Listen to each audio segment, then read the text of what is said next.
I never allowed my son to enter the basement. When he married a gold digger, I installed a new lock with a code. While I was away on a business trip, my son called me in desperation. "Dad, she went into the basement," and I had already expected this. So I started my plan. Subscribe to the channel for more stories like this, and comment the city you're watching from. I was sitting in a hotel conference room in Denver when my phone rang. The meeting had just wrapped up, and I was gathering my papers when I saw Jasper's name flash across the screen. My son rarely called during business hours. He knew my schedule. Something was wrong. "Jasper?" I answered, already feeling my chest tighten. "Dad, she got in." His voice was shaking. "Amara got into the basement. She knows the code somehow. Dad, I don't know what to do." The papers slipped from my hands and scattered across the polished mahogany table. 23 years. 23 years of keeping that door locked, of protecting what was down there, of waiting for the right moment that never seemed to come. What did she see? My voice came out steadier than I felt. "Everything, I think. The filing cabinets are open, papers everywhere. She's furious, Dad. She's saying things, terrible things about you, about Mom." He paused, and I could hear her voice in the background, sharp and angry. "She wants to talk to you." "Don't put her on," I said quickly. "Jasper, listen to me carefully. Is she still down there?" "No, she's upstairs, pacing, going through her phone like she's looking something up." I closed my eyes. At 63 years old, I'd been through enough to know when a storm was coming. This wasn't just a storm. This was a hurricane I'd been preparing for since the day Jasper brought Amara home 3 years ago. The moment I met her, I knew. Maybe it was intuition. Maybe it was the lessons life had beaten into me, but I saw right through that practiced smile and those calculated compliments. The way she assessed the house during that first dinner, her eyes lingering on the antique chandelier, the original hardwood floors, the paintings Margaret had collected over the years. The way she asked pointed questions about my business, about retirement plans, about what would happen to the house someday. Margaret would have seen it too.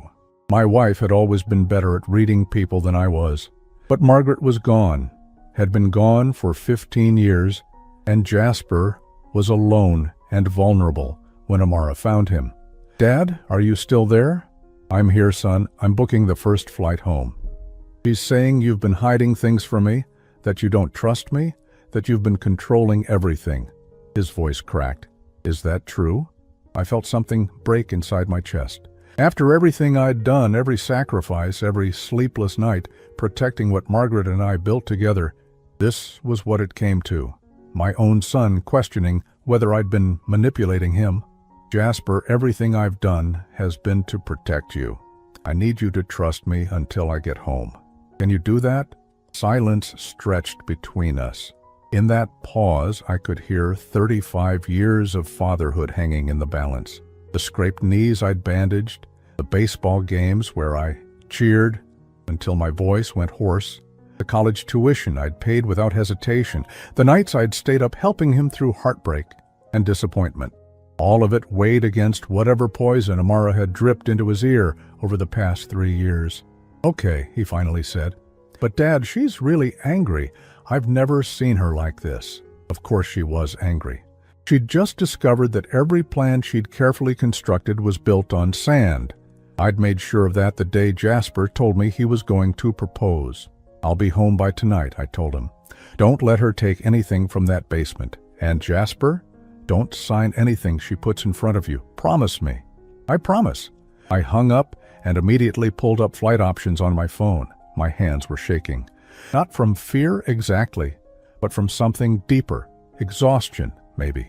The weight of carrying secrets for so long, of being the guardian of a legacy that my son didn't even fully understand yet. The basement had been off limits since Jasper was a child. When he was young, I told him it was dangerous, that the stairs were unstable, that there were old chemicals down there from previous owners. As he got older, the excuse changed. It was my private office space. It was full of old business documents that needed to stay organized.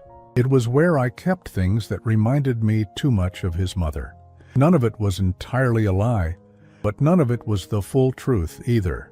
After Margaret died, I'd spent months going through everything, organizing our life together into something comprehensible, her clothes, her jewelry, her paintings, but more importantly, the documents, the will she'd made me promise to protect, the trust she'd set up with her attorney 6 months before the cancer took her, when she was still clear-headed enough to see the future and plan for it. Margaret had always been the smart one, the one who thought 3 steps ahead. She'd grown up poor, watched her own mother lose everything to a manipulative second husband after her father died. She swore it would never happen to our family. "Promise me, Elliot," she'd said, one night in the hospital, her hand skeletal in mine. "Promise me you'll protect what we built, not for yourself, for Jasper. There are people in this world who will see him as a meal ticket, and he's too kind to see them coming." I'd promised, and I'd spent 15 years keeping that promise. The trust was ironclad.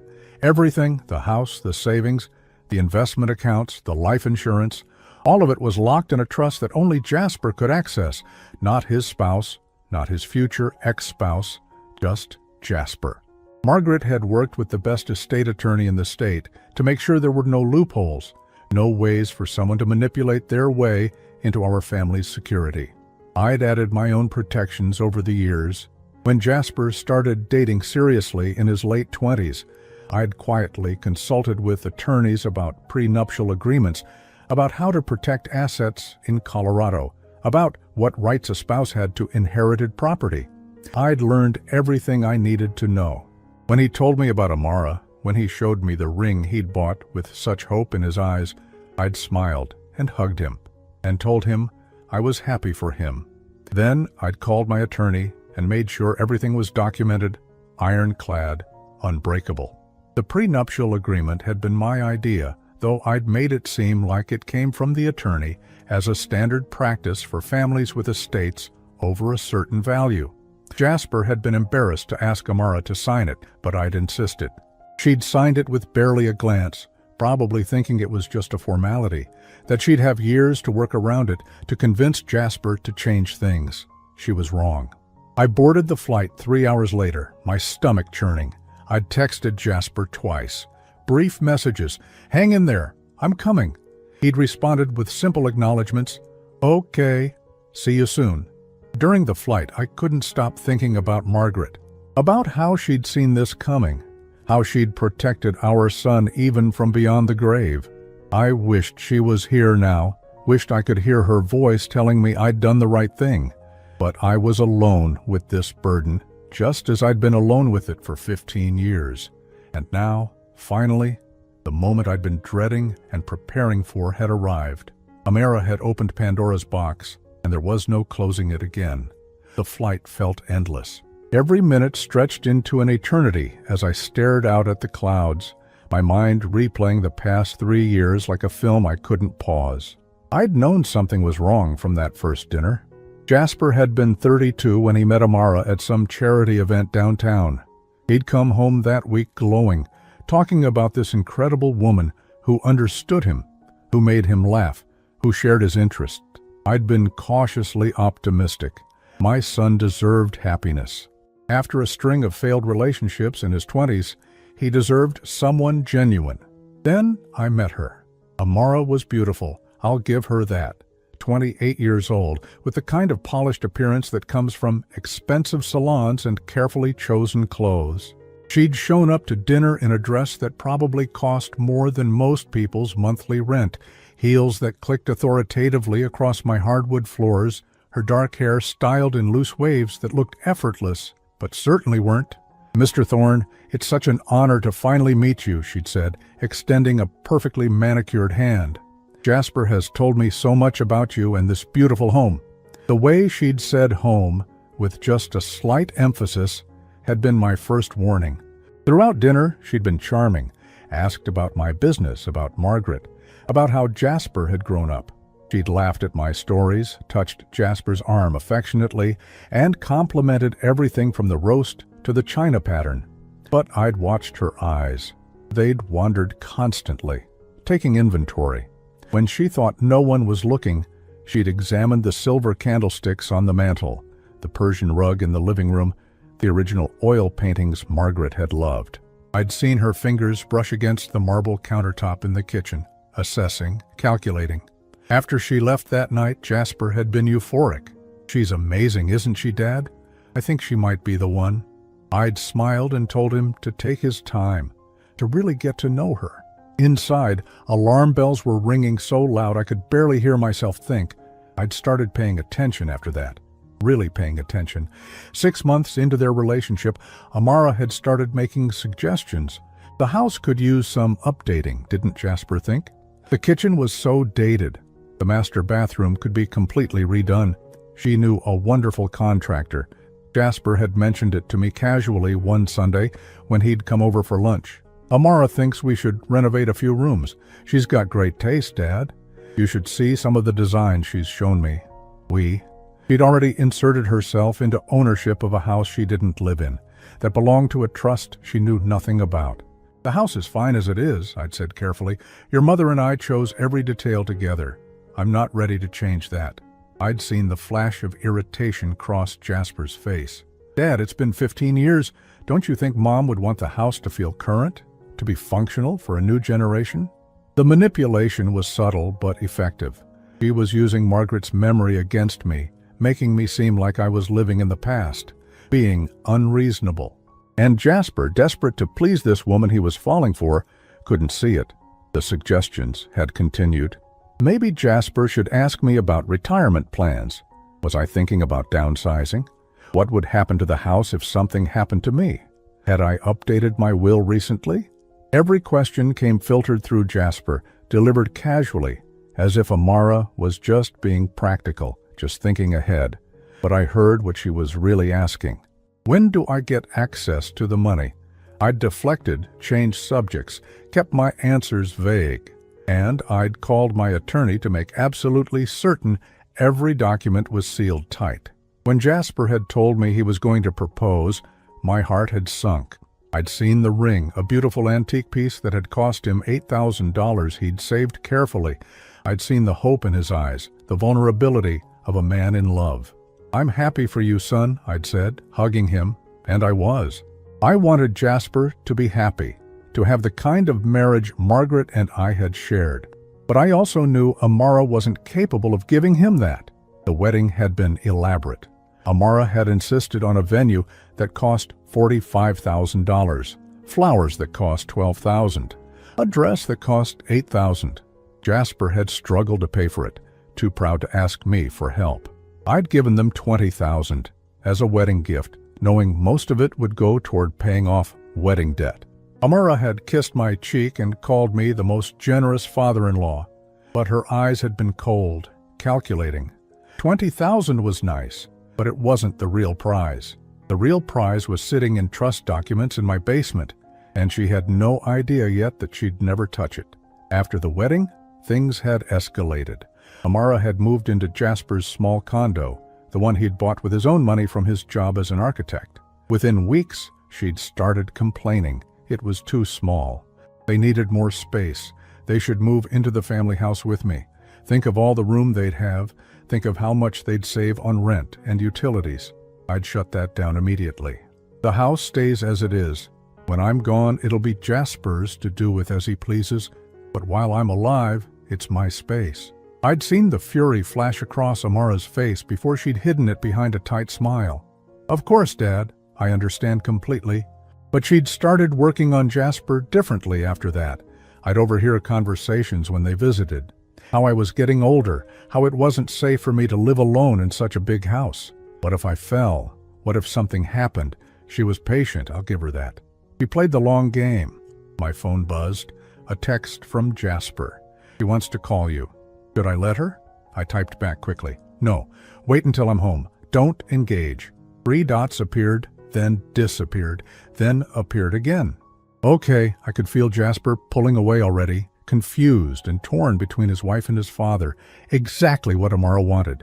The plane finally landed at 7:43 p.m. I'd been gone for 3 days, and in that time, everything had changed. I grabbed my carry-on and headed straight to my car in long-term parking. The drive home took 32 minutes. 32 minutes of rehearsing what I'd say, how I'd handle this, how I'd explain 15 years of protection without sounding like the controlling father Amara had probably painted me as. When I pulled into the driveway, both their cars were there. Jasper's sensible Toyota and Amara's BMW, the one she'd convinced him to co-sign a loan for 6 months after the wedding. A $48,000 car that he was making payments on. I sat in my car for a moment, gathering strength. Margaret's voice echoed in my memory. "You're stronger than you think, Elliot. Protect our boy." I grabbed my bag and walked to the front door. It opened before I could turn my key. Jasper stood there looking exhausted. His hair was disheveled, his eyes red-rimmed. My son, who rarely showed stress, looked like he'd aged 5 years in one day. "Dad," he said quietly. Behind him, Amara appeared. She was dressed casually, jeans and a silk blouse, but there was nothing casual about the way she carried herself. She looked like a predator who'd finally cornered her prey. "Elliot," she said, her voice sugary sweet, but with an edge underneath. "We need to talk." I stepped inside my own home, the home Margaret and I had bought 37 years ago, the home where we'd raised our son, the home that held every memory of our life together. "Yes," I said calmly, "I believe we do." Amara's smile was sharp as a knife. She was ready for battle, but so was I. We sat in the living room, the three of us positioned like chess pieces. I took my usual chair, the worn leather recliner that had molded to my shape over decades. Jasper sat on the couch, perched on the edge like he might need to run at any moment. Amara claimed the other end of the couch, angling her body toward me, her posture perfect, controlled. "I'm going to be direct," Amara said, not waiting for anyone else to speak. "I found documents in the basement, documents about trusts and estates and legal protections that my husband knew nothing about." Jasper flinched at the word husband, at the way she wielded it like a weapon. "Documents that concern our family are kept secure," I said evenly. "That's why the basement has always been locked." "Secure from your own son?" Her eyebrow arched. "Or secure from me?" The question hung in the air. Jasper was staring at his hands, his jaw clenched tight. He looked like he wanted to disappear into the couch cushions. "Both," I said, deciding there was no point in pretending anymore. "The trust was established by Margaret before she died. It protects assets for Jasper's future. Assets that remain separate from marital property." Amara's laugh was cold, brittle. "Marital property? You mean you made sure I'd never have any claim to this family's money?" "I made sure the legacy Margaret and I built would go to our son. Yes, exactly as she intended." "Dad," Jasper finally spoke, his voice strained. "You should have told me about this. I had a right to know." The pain in his voice cut deeper than any of Amara's accusations. This was what I'd feared most.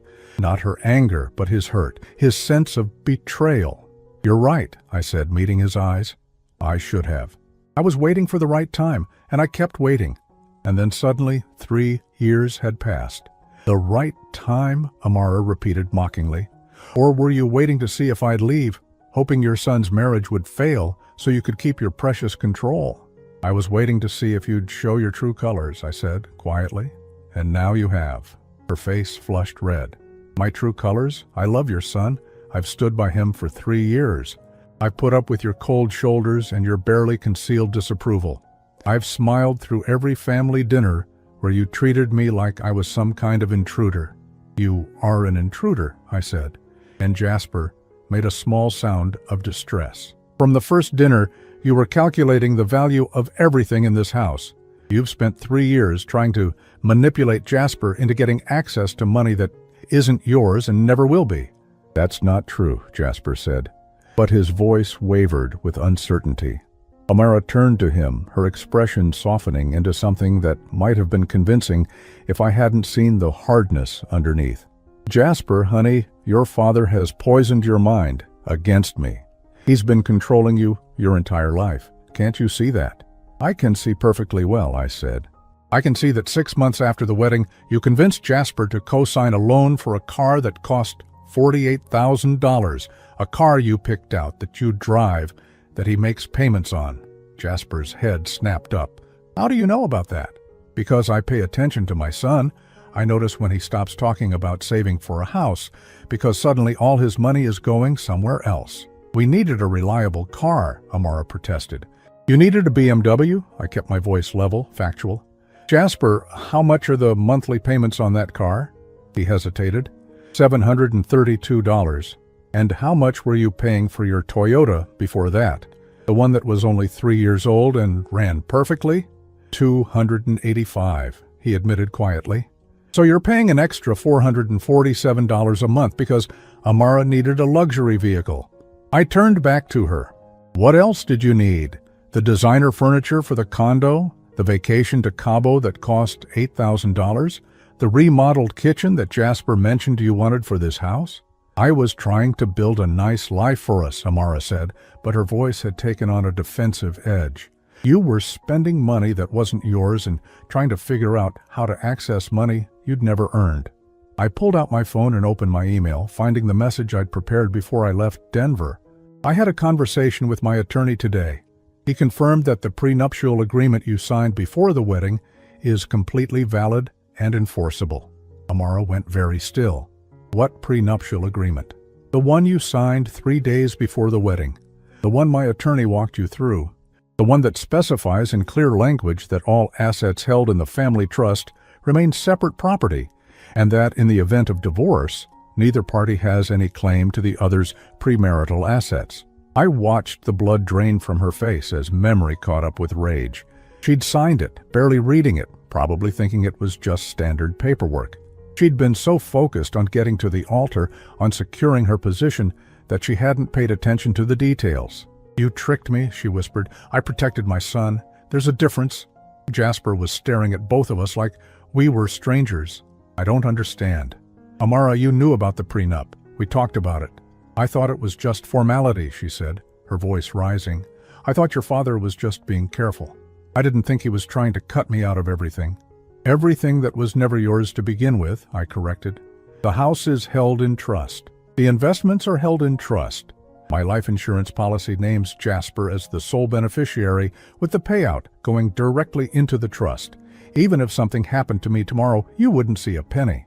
The silence that followed was suffocating. Jasper looked like I'd slapped him.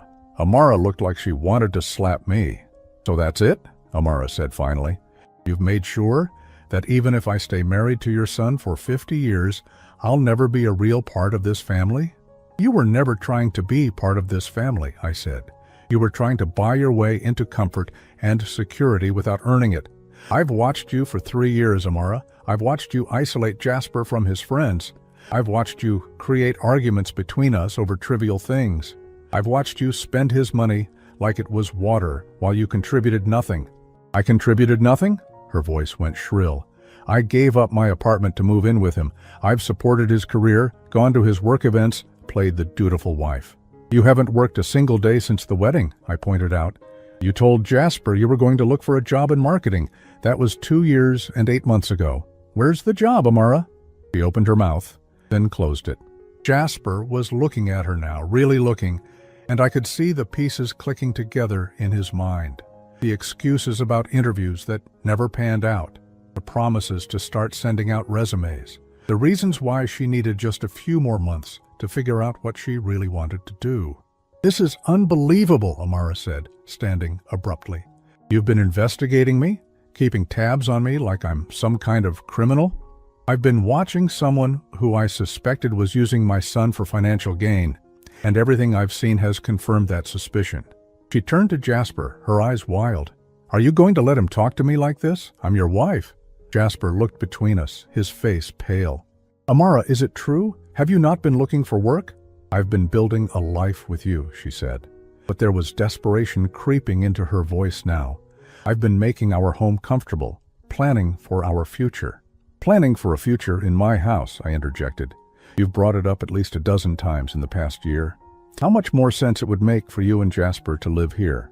How I was getting older and needed help maintaining the property. How you could take care of everything if you just moved in. That's called caring about family, Amara shot back. No, I said quietly. That's called positioning yourself to take over assets you think you can eventually control. Jasper stood up suddenly. I need air. I need to think. He walked toward the back door, stepping out onto the patio. Through the window, I could see him gripping the railing, his shoulders shaking.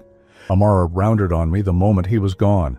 "You're destroying my marriage. You destroyed it yourself, the moment you decided my son was a means to an end, rather than a person worth loving." Her mask finally cracked completely. "You self-righteous bastard.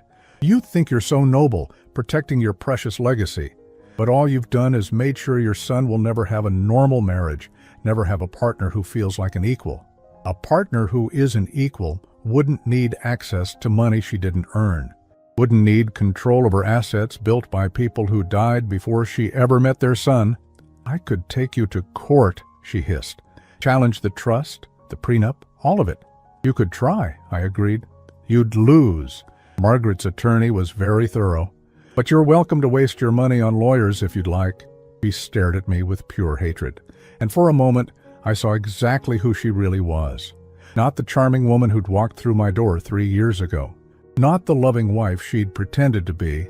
Just someone angry that her carefully laid plans had fallen apart. "This isn't over," she said. "Yes," I replied. It is." I found Jasper on the patio, his hands gripping the wooden railing so tightly his knuckles had gone white. The evening air was cool, carrying the scent of the honeysuckle Margaret had planted along the fence 20 years ago. It should have been peaceful. Instead, it felt like standing in the eye of a hurricane. "Son," I said softly, stepping outside. He didn't turn around. "How long have you known?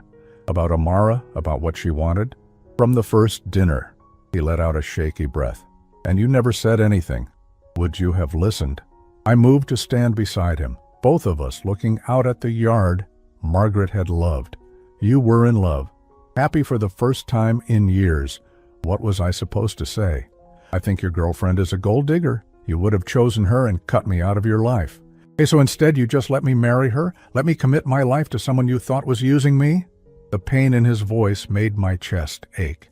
"I hoped I was wrong. I prayed I was wrong, and I made sure that if I wasn't wrong, you'd be protected." "Protected," he repeated bitterly. "Is that what this is? Because it feels like you've been controlling my life, deciding what I get to know, treating me like I can't make my own decisions." "The trust was your mother's idea, Jasper, not mine." That made him turn. His eyes were red-rimmed, devastated. "Mom made a trust to keep my wife from accessing family money? Your mother made a trust to protect you from anyone who might try to use you for what we'd built together. She grew up poor, watched her own mother lose everything to a stepfather who married her for money. She swore it would never happen to you." I pulled out my wallet and removed the small, worn photograph I'd carried for 15 years. Margaret in the hospital, thin and pale but smiling, holding Jasper's hand. He'd been 20 then, about to start his junior year of college, still believing his mother would beat the cancer. 6 months before she died, your mom spent 3 afternoons with her attorney. She was very specific about what she wanted. The house, the investments, the life insurance, all of it protected in a trust that you'd control when the time was right. She made me promise to guard it until you were established in your own life. Jasper took the photo with trembling hands. She never told me. She didn't want you to feel different from your friends, didn't want you to grow up thinking about money and inheritance. She wanted you to build your own life, your own career, your own character. The trust was just meant to be there as a foundation, a safety net. And the prenup? I took a deep breath. That was me. After I met Amara, after I saw how she looked at this house, at the life we'd built, I knew I needed another layer of protection. I'm sorry I didn't tell you my concerns directly. I should have. But Jasper, I've watched you brush off my worries before. Remember when you were 25 and dating that woman who borrowed $5,000 from you and never paid it back? He flinched. Sarah, that was different.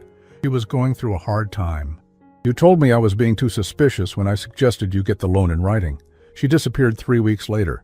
Or when you were 28 and your friend Connor convinced you to invest in his startup. He needed capital. He needed $12,000 of your money, which vanished when the business folded 6 months later. You told me I didn't understand entrepreneurship, that I didn't trust your judgment. Jasper was quiet, his jaw working. We both knew I was right. My son had a generous heart. Maybe too generous. He wanted to see the best in people, wanted to believe everyone was as genuine as he was. Margaret had known that too. It was one of the things she'd loved most about him, and one of the things that had terrified her. Behind us, the patio door slid open. Amara stood there, and something about her had changed. The careful composure was gone. Her hair was slightly mussed, her makeup smudged under one eye. She looked cornered, dangerous. "I can hear you out here, she said, talking about me like I'm some kind of monster." "We're talking about facts," I said calmly. "Facts you've been avoiding for 3 years." She stepped fully onto the patio. "Fine. You want facts? Here's a fact. I did look at this house and think about what it would be like to live here. I did hope that maybe someday we'd inherit it. That's not a crime, Elliot. That's normal." "Hoping to inherit someday is normal," I agreed. "Plotting to move in while I'm still alive, trying to convince Jasper to pressure me into signing things over, researching ways to challenge estate planning, that's different." Her eyes widened. "I never researched anything. Your browser history says otherwise. I have excellent security on my home network, Amara. I've seen every search you've made while connected to my Wi-Fi. Estate trust loopholes, how to challenge a prenup, rights of surviving spouse in Colorado. You've been planning this for over a year." Jasper's head snapped toward her. "Amara, tell me that's not true." She opened her mouth, closed it, then laughed. It was a sharp, ugly sound. "What did you expect? You think I wanted to stay in that cramped condo forever? You think I wanted to watch you go to work every day while your father sits on a fortune and treats me like I'm garbage?" "I never treated you like garbage," I said. "I treated you with the exact amount of warmth you deserved, which was very little. Because you decided I wasn't good enough for your son the second you met me. Because I didn't come from money like your precious Margaret did." "My wife came from nothing," I said, my voice hardening. "She grew up in a trailer park. Her father was a mechanic who died when she was 12. Her mother cleaned houses. Margaret worked her way through college, through graduate school, built a career as a CPA. Every dollar we had, we earned together. So, don't you dare use her as some kind of privileged comparison." Amara blinked, clearly not having expected that. She'd probably assumed Margaret came from wealth, that I'd married into money rather than building it. "The difference between you and Margaret," I continued, "is that she never expected anything handed to her. She never looked at what others had and felt entitled to it. She worked, she saved, she sacrificed. You've done none of those things." "I sacrificed for this marriage," Amara shot back. "I gave up my independence, my own apartment, my own life, to build something with Jasper. You gave up a $600 a month studio apartment to move into Jasper's paid-off condo," I said. "That's not sacrifice, that's upgrade. And you haven't built anything. You've spent Jasper's money while contributing nothing. No income, no savings, no partnership, just consumption." "Dad," Jasper said weakly, but he didn't defend her. That silence spoke volumes. Amara's face was flushed now, her breathing quick. "This is exactly what you wanted, isn't it? To turn him against me, to destroy what we have." "What you have," I said quietly, "was built on lies and manipulation. I didn't destroy it, I just shined a light on what was already there." "You son of a bitch," she hissed. Then she turned to Jasper, her voice shifting, becoming pleading. "Jasper, honey, please, don't let him do this. We can work this out. We can go to counseling, we can talk through everything. But you have to choose, me or him." It was the ultimatum I'd known was coming, the final card she had to play. She was betting that Jasper loved her more than he loved the truth. Jasper looked at her for a long moment. His eyes were swimming with tears, his face etched with pain. This was the moment where everything would change, and we all knew it.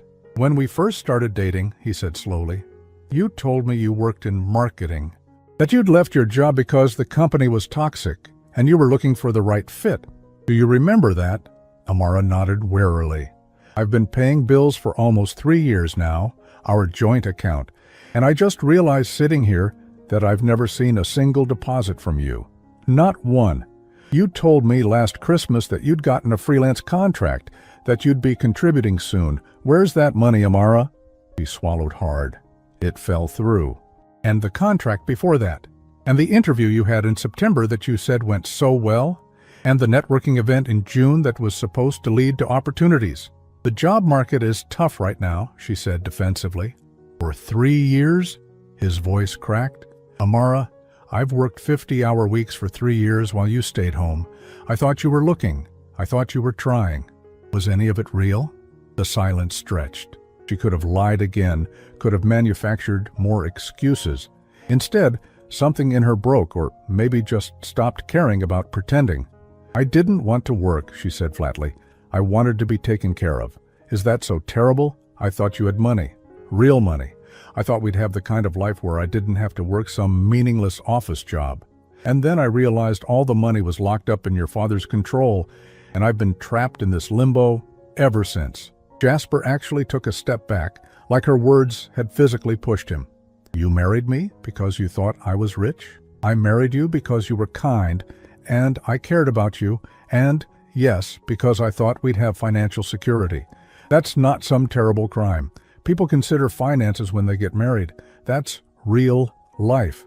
"But you lied," he said, his voice barely a whisper, "about everything. About wanting to work, about your feelings, about who you really were." "I didn't lie about caring for you." "But you lied about everything else." He ran his hands through his hair. God, Dad was right. He was right about all of it. Amara's expression shifted from defensive to furious. "Fine, yes, your father was right. I wanted the money. I wanted this house. I wanted a life that didn't involve pinching pennies and worrying about bills. And I thought marrying you would give me that. Are you happy now? Is this what you wanted to hear?" The devastation on Jasper's face was almost too painful to watch. This was my son, learning that the woman he'd pledged his life to had been playing a role, had seen him as a means to an end rather than a partner. "I think you should leave," Jasper said quietly. "What?" "I think you should pack some things and leave. Go stay with your sister or get a hotel. I need you out of here so I can think." Amara's fury crystallized into something cold and calculated. "This is still half my home, Jasper. We're married. You can't just kick me out." "Actually," I said, "the condo is in Jasper's name only. He bought it before you met. You have no legal claim to it." Her head whipped toward me. "You looked that up too?" "I know every asset my son owns and how it's titled. That's not control, Amara. That's being a careful parent." Waist to fall. She looked between us, and for the first time I saw real fear in her eyes. She'd lost, and she knew it.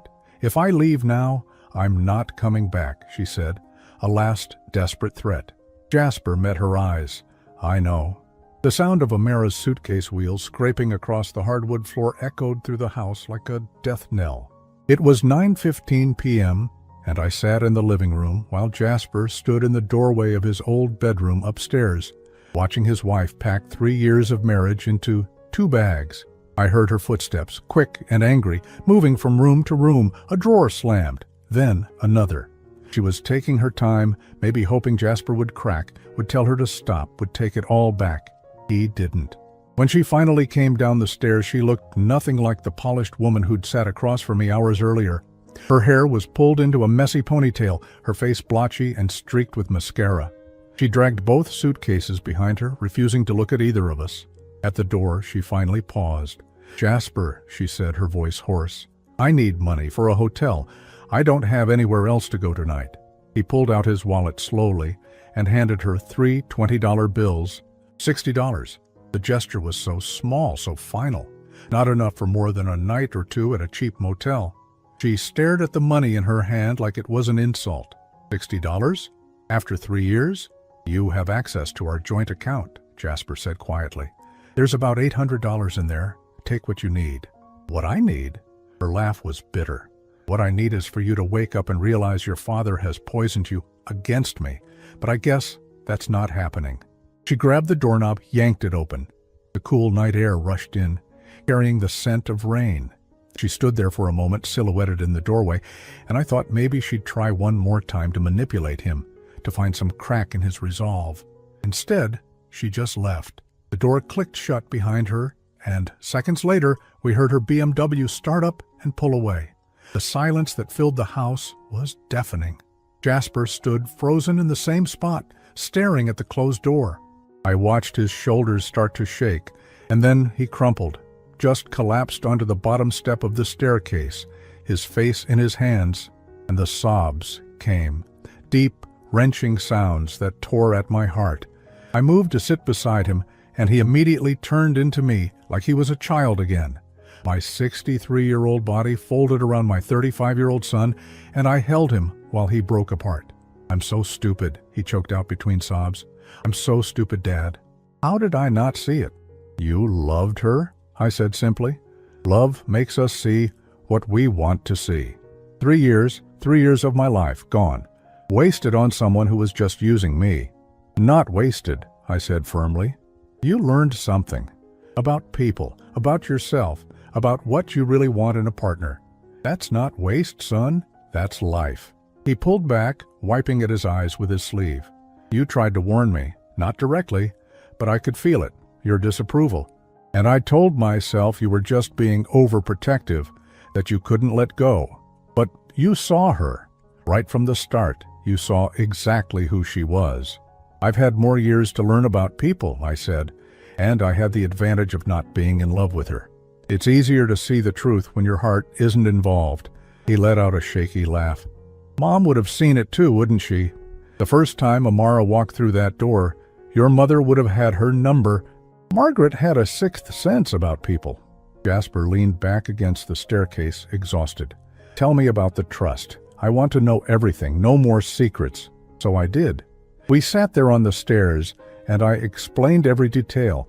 How Margaret had spent those last months of her life planning for a future she wouldn't be part of.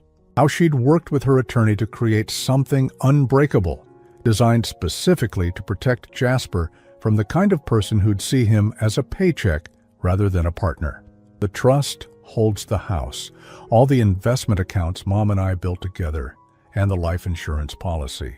It's worth about $1.3 million total. Jasper's eyes widened. "That much? Your mother was very good with money. We lived modestly, invested carefully. The house alone is worth about $600,000. The rest is in diversified investments that have grown steadily over the years. And it all comes to me when? When I die, or when I choose to transfer control, which I was planning to do on your 40th birthday." I paused. "Your mother and I thought that was a good age, old enough to have learned about life, young enough to still benefit from financial security. So, 5 more years? That was the plan. But honestly, son, after tonight, I'm thinking we should sit down with the attorney sooner. You should understand exactly what you have, what it means, how to protect it going forward." He nodded slowly, processing. "The prenup Amara signed, would it have held up if we'd stayed married?" "Absolutely. It was airtight. Even if you'd been married for 50 years, the assets in the trust would have remained separate property. She could never have touched them."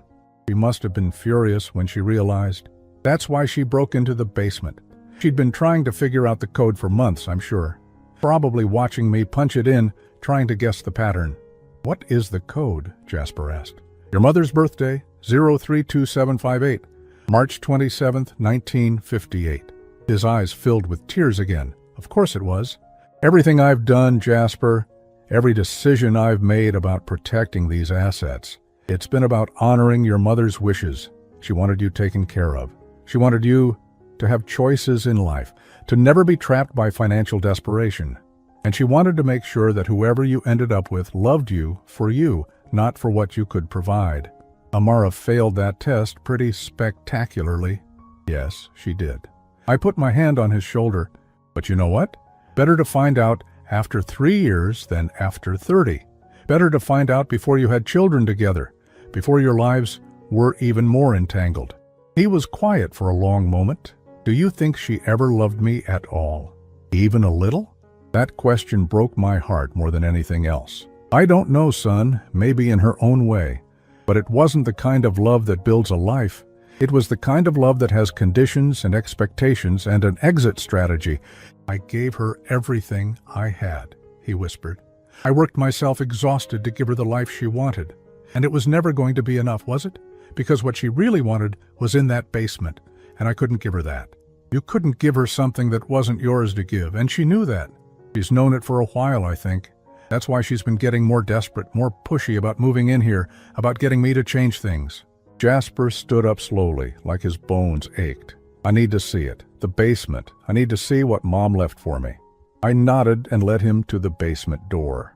The keypad still showed the last access time, 14:22 yesterday. Right when I'd been in my meeting in Denver, right when Amara had finally cracked the code. I punched in the numbers and the lock clicked open. The basement wasn't finished like the rest of the house. Concrete floor, exposed beams, but organized meticulously. Filing cabinets lined one wall, labeled clearly, personal documents, financial records, insurance, medical history, property deeds. But what drew Jasper's attention was the other side of the room. A wall of shelves holding carefully preserved photo albums, boxes of Margaret's belongings, her favorite books, her jewelry box, her painting supplies. "You kept everything," Jasper said, his voice thick with emotion. "I couldn't let go. This was my space to remember her, to keep her close. That's the real reason I never let you down here. Not just the documents, but this. I wasn't ready to share it, wasn't ready to see you go through her things and relive the loss." Jasper walked to the shelves and picked up a photo album. He opened it to a random page, and there was Margaret, maybe 25 years old, laughing at the camera, her hair wild in the wind, young and healthy and full of life. "I forget sometimes what she looked like before the cancer," he said softly. "I forget that she was a whole person before she was sick. She was extraordinary," I said. "Brilliant and funny and so damn stubborn. When she decided something was right, there was no changing her mind. And she decided that protecting you was right. She poured everything she had left into making sure you'd be okay." He set the album down and opened one of the filing cabinets. Inside were folders, each labeled in Margaret's neat handwriting, trust documents, will, life insurance, property titles, investment accounts, and in the very front, a manila envelope with Jasper's name on it. He pulled it out with trembling hands. "What's this?" "A letter. She wrote it 2 weeks before she died. Told me to give it to you when you were ready. I've been holding on to it, waiting for the right moment. Can I read it now?" "It's yours, son. It's always been yours." He opened the envelope and pulled out several pages covered in Margaret's handwriting. His eyes moved across the words, and I watched tears begin to fall. He read in silence for several minutes while I stood there, remembering the day Margaret had written those words, how weak she'd been, how determined. When he finished, he looked up at me. She knew, even then she knew I'd need protection. She knew someone might try to use me. "Your mother understood the world, Jasper, the good and the bad, and she loved you enough to prepare for both." He folded the letter carefully and held it against his chest. "I miss her so much, Dad." "Me too, son, every single day." We stood there in the basement surrounded by the physical evidence of a life lived and a love that had transcended death. Margaret had been gone for 15 years, but she was still protecting her son, still guiding us both. And finally, standing there together, Jasper and I weren't divided by secrets anymore. We were united by the truth and by the love of a woman who'd known exactly what we'd need to survive, even if she couldn't be here to give it to us herself. 6 months had passed since that night, 6 months since Amara had walked out with her 2 suitcases and $60. 6 months of healing, of rebuilding, of learning what life looked like on the other side of deception. The divorce had been swift and, thanks to the prenuptial agreement, relatively painless. Amara had tried at first to challenge it, hiring an attorney who'd taken one look at the documents and advised her to accept the settlement offered. She'd walked away with exactly what she'd brought into the marriage, nothing but her personal belongings and a car loan she couldn't afford. Last I'd heard, she'd moved to Arizona to live with her sister. Jasper had blocked her number after she'd called 17 times in the first week, alternating between begging him to reconsider and screaming about what a mistake he was making. He didn't take her back. Not once did he waver. Today was Sunday, and it had become our day. Every Sunday, Jasper came to the house for dinner. Sometimes we cooked together, attempting recipes that Margaret used to make, and usually failing in ways that made us laugh. Sometimes we ordered takeout and sat in the living room, watching whatever game was on. But mostly, we talked. "I met someone," Jasper said, cutting into the roast chicken I'd somehow managed not to burn. I looked up, surprised. "Oh? Nothing serious yet. Just coffee a couple of times. Her name is Diane. She's a landscape architect. We met at that conference I went to last month. And? He smiled, a real smile that reached his eyes for the first time in months. And she paid for her own coffee. Insisted on it, actually. Said she had a rule about always paying her own way on first dates. I felt something warm bloom in my chest. Smart woman. She asked about my family, and I told her the truth, all of it. The divorce, the reasons, everything. I figured, if that scared her off, better to know now. What did she say? She said her brother went through something similar. Got taken advantage of by someone who saw dollar signs instead of a person. She understood. We ate in comfortable silence for a moment. Then Jasper set down his fork and looked at me seriously. I want to apologize, Dad. For what? For not trusting you. For all those times I chose Amara over your concerns. For making you feel like you couldn't be honest with me. I shook my head. You don't need to apologize for loving someone, Jasper, even if they didn't deserve it. But I do need to apologize for not seeing what was right in front of me, for being so desperate to prove I could make my own choices that I ignored obvious red flags. He paused. I've been thinking a lot about Mom lately, about what she must have gone through, making all those plans while she was dying. How scared she must have been, knowing she wouldn't be here to protect me herself. Terrified, I admitted. Some nights, she'd wake up crying, worried about what would happen to you, worried that I'd die too and you'd be alone, worried that someone would come along and undo everything we'd built for you. The trust wasn't about control, it was about love. Everything your mother did was about love, even the hard things, especially the hard things. Jasper reached into his pocket and pulled out the letter Margaret had written to him, now creased and worn from being read dozens of times. She wrote something in here that I keep coming back to. She said, "Real love doesn't demand access to bank accounts or property deeds. Real love is built in small moments, in shared struggles, in choosing each other, even when it's hard." She was a wise woman. She was. And she was right. Amara never chose me when it was hard. She chose me when she thought it would be easy, when she thought I came with a fortune attached. The second she realized the money wasn't accessible, she started planning her exit strategy. But you learned from it. That's what matters. I did. I learned what I don't want. And I learned that I'd rather be alone than be with someone who's only there for what I can provide. I raised my glass. That's worth drinking too. He clinked his glass against mine, and we both took a sip. The wine was a bottle Margaret had bought 20 years ago, one she'd been saving for a special occasion. I'd been saving it too, waiting for the right moment. This felt right. "I've been thinking about the trust," Jasper said, "about what we should do with it." "What do you mean?" "You said Mom wanted me to have choices, to never be trapped by money or the lack of it.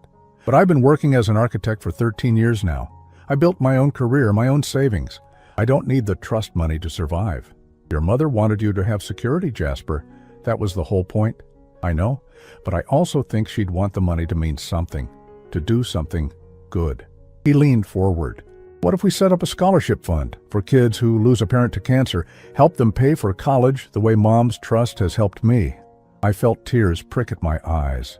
She would have loved that idea. "We could call it the Margaret Thorne Memorial Scholarship. Keep enough in the trust to maintain the house and provide a safety net, but use the rest to help kids who are going through what I went through. Your mother would be so proud of you right now." "I hope so. I also hope she'd be proud that I finally learned what she was trying to teach me, that the best legacy isn't money. It's character. It's choosing the right people to let into your life. It's protecting what matters and letting go of what doesn't." We finished dinner and moved to the living room, where I showed Jasper the progress I'd been making on organizing Margaret's things.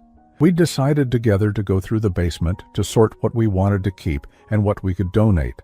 It was time to let some of it go, to stop treating that room like a shrine and start treating it like a connection to someone we loved. "I want to keep her art supplies," Jasper said, pulling out a box of oil paints. "Maybe try my hand at painting. She always said I had her eye for color. Take whatever you want. This is all yours now, son, not because of a trust or a legal document, but because you're her child. This is your inheritance, the real one." He looked around the basement at the carefully preserved pieces of his mother's life. "You know what the strangest part is? Amara spent 3 years trying to get access to money and property, and she never once asked about Mom. Never asked what she was like, what she cared about, what made her special. She saw the assets, but never the person behind them. That tells you everything you need to know about Amara. It does. He picked up a photo of Margaret holding him as a baby, both of them laughing at something off camera. This is what I want in my life, Dad. This kind of love. The kind that lasts past death. That builds legacies, not in dollars, but in memories and lessons and moments like this. You'll find it, I assured him, now that you know what to look for. As we locked up the basement that night, Jasper paused at the keypad. Are you going to change the code? I thought about it. No. I think I'll keep it as Mom's birthday. That way, every time I punch it in, I remember why all of this matters. Not the money or the property, but the love behind it. We walked upstairs together, and I made coffee while Jasper loaded the dishwasher, a routine we'd developed over these Sunday dinners. It felt normal, comfortable, like we were building something new on the foundation Margaret had laid for us. Dad? Jasper said, as he was getting ready to leave. Thank you. Yes, for what? For protecting me, even when I didn't want to be protected, for seeing what I couldn't see, for keeping Mom's promises, even when it meant I was angry at you. I pulled him into a hug. I'd do it all again in a heartbeat.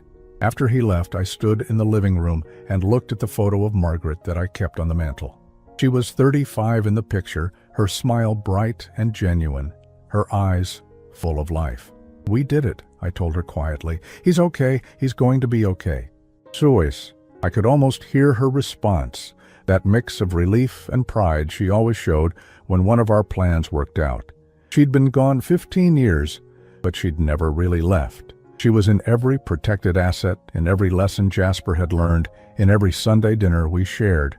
The trust had protected the money, but Margaret's real legacy was something no document could capture.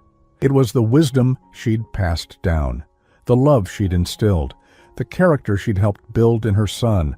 Amara had walked away with nothing because she'd never understood what really mattered. She'd seen the house, the accounts, the life insurance policy, and thought that was the treasure. She'd missed the real wealth entirely. As I climbed the stairs to bed that night, I felt something I hadn't felt in years: peace. Not just the absence of conflict, but the presence of something deeper. The knowledge that I'd kept my promises, that Margaret's love had transcended death, that our son was finally free to build the life he deserved. The basement door was locked, but what it protected wasn't really about money anymore. It was about memory, about honor, about a love story that had started 40 years ago and was still writing its final chapters. And in the end, that was the only legacy that truly mattered.